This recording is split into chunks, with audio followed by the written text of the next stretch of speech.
tech giants, NVIDIA and AMD, who've agreed to actually give the US government 15% of revenues from sales to China of advanced computer chips like NVIDIA's H20 that are used for artificial intelligence applications. A US official said this. Now, why is this happening? Because Donald Trump has been telling, and in fact, he's been hitting out at tech companies saying that they need to ensure that they have their supply chains in US and not in China. That can't happen overnight. To be able to placate the US president, this is what they are doing. 15% of revenues is actually a very big number because NVIDIA is one of the largest companies in the world. You're talking about billions and billions of dollars here that could be at play. Let's get in Kanishk Gaur to talk about what this could potentially mean.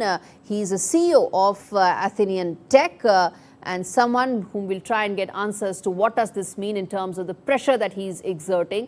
What do you see are the reasons why this pressure is being exerted by Donald Trump? And could this actually placate him? 15% is a very large number. Thank you for inviting me. What we are witnessing is a precedent-setting moment in geopolitics of technology.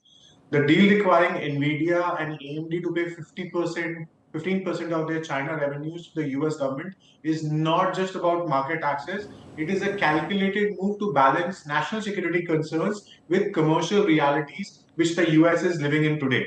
One hand, the Washington has made it clear that the chips which NVIDIA is making, which is H20 and AMD MI308, are potential force multipliers to China's AI capabilities. And it is not just meant for civilian applications, but also for defense, surveillance, and autonomous weapon systems. The US industry is deeply dependent on China's market, and companies have lobbied hard, particularly to resume sales in this market. Hence, the critical question of 15% actual mitigation still has right now a lot of national security risk. It is not just merely a financial compromise. So what we are seeing is that China is still deemed as a security threat, but still plays a major role when it comes to US commercialization.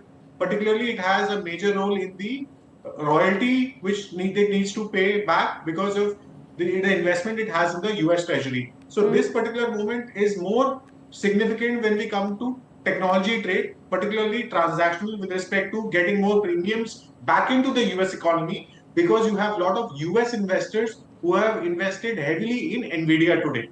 Now, if you look at it from an India standpoint, it is more of a strategic alert where two global giants are basically fighting the battle when it comes to supply of these technologies. And today, basically, US and China are controlling this market, and purely this is market force, and they're trying to basically shape the geopolitics and the security imperative and control the market entry perspective. So India needs to develop its own indigenous capability and build on its own supply chain, not just rely on the US at this point of time.